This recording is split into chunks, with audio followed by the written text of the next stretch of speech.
Hello everyone, quantum with global academy में आप सबका स्वागत है। आज एक नया सेशन लेके मैं आ गया जो कि आपके वोकैब पार्ट को बहुत ज्यादा एनरिच करने वाला है। हम यहाँ पे फ्रेजल वर्ब्स डिस्कस करने जा रहे हैं। If you develop your mastery in this language, you have to be all comfortable in this particular section of English and English language. देखिए, हमने एक कोटेशन यहाँ लिया है, what one always sees cannot always be sold। आपने सुना होगा जो दिखता है वो बिकता है, परंतु यहां पे ये लागू नहीं होने जा रहा। यहां जो दिखेगा वही एक्चुअल मीनिंग उसका नहीं हो सकता। मतलब इसको कॉन्टेक्स्ट के अंदर रखते हुए इसके भाव को समझना पड़ता है। Without providing it a particular context, you cannot justify its meaning. So हमने यहाँ पे ये फ्रेज लिखा, what one always sees cannot always be sold. जो हमेशा दिखता है वो बिकता नहीं है। खास करके फ्रेजेस एंड फ्रेजल वर्ब्स का प्रश्न है। तो देखिए, जैसे आपको दिख क्या रहा है, act. Act means what, to do, to perform. On means ऊपर। तो यहाँ कोई सेंस नहीं बना, बट जैसे हमने कहा एक्ट ऑन, इसका मतलब होता है टू अफेक्ट और शो इफेक्ट। देखिए, यहां हमने ए लिखा, यहां हमने ई लिखा। It's a noun, it's a verb. There is basic difference in between these two. अब जैसे हमने कहा एक्ट ऑन, आपको मीनिंग लेना है टू अफेक्ट और शो इफेक्ट, इन्फ्लुएंस, इंपैक्ट। अब देखिए, this medicine does not act on heart properly. इसका मतलब क्या हुआ कि ये दवा जो है वो हार्ट के ऊपर अपना इंपैक्ट या इन्फ्लुएंस प्रॉपर्ली नहीं दिखा सकती, असरदार नहीं हो सकती, प्रभावी नहीं हो सकती है प्रॉपर्ली। नेक्स्ट देखिए, act upon. Act upon meaning क्या बनता है इसका, टू बिलीव या have a faith. I act upon my parents properly और ग्रेटली। मैं अपने पेरेंट्स के ऊपर बहुत ही ज्यादा विश्वास करता हूं। उनके उनको लेकर के हमें बहुत ज्यादा उनके प्रति विश्वास है। तो यहां आपको यूज करना होगा, I act upon my parents greatly. Next देखना, act out, to perform. Express emotion via behaviour. Behaviour के थ्रू अपनी इमोशन को, अपने सेंटिमेंट को एक्सप्रेस करना, परफॉर्म करना।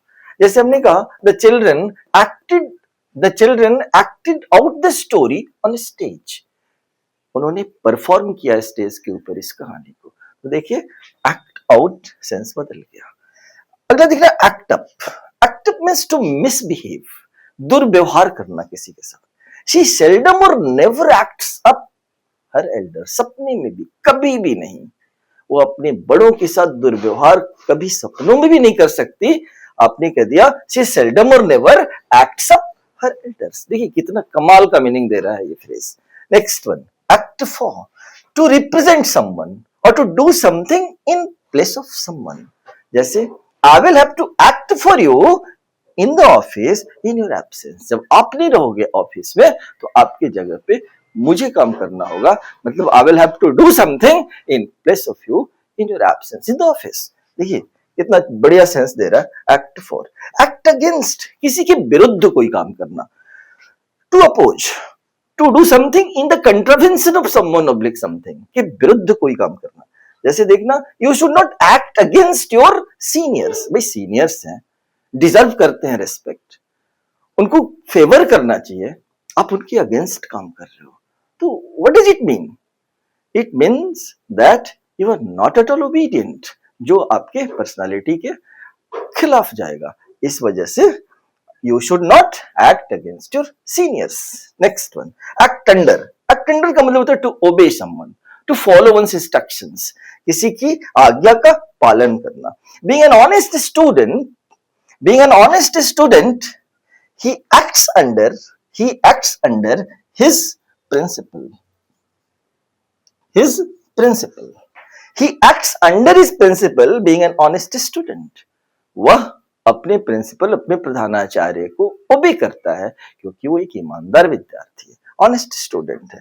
Next one, act up to fulfil expectations, किसी की उम्मीद पे खरा उतरना, किसी के आशा के अनुरूप काम करना। To do something according to someone's expectation, आशा के अनुरूप काम करना, एक्ट अप टू, जैसे you have never acted up to my expectations, तुमने कभी जो मैंने तुमसे उम्मीद पाल रखा था उस उम्मीद के अकॉर्डिंग तुमने कभी काम नहीं किया।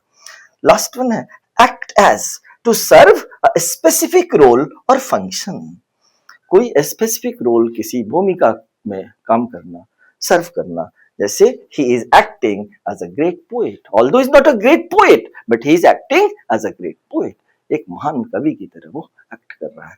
तो ये देखो हमने जो स्टार्टिंग में लिखा है कि जो आपको दिख रहा है वही इसका एग्जैक्ट सेंस नहीं हो रहा है, इन सब का कॉन्टेक्चुअल मीनिंग आपको समझना होगा, कॉन्टेक्स्ट के अंदर रखते हुए नहीं याद करना होगा, तभी आप मास्टरी डेवलप कर सकते हैं इस लैंग्वेज को लेकर के।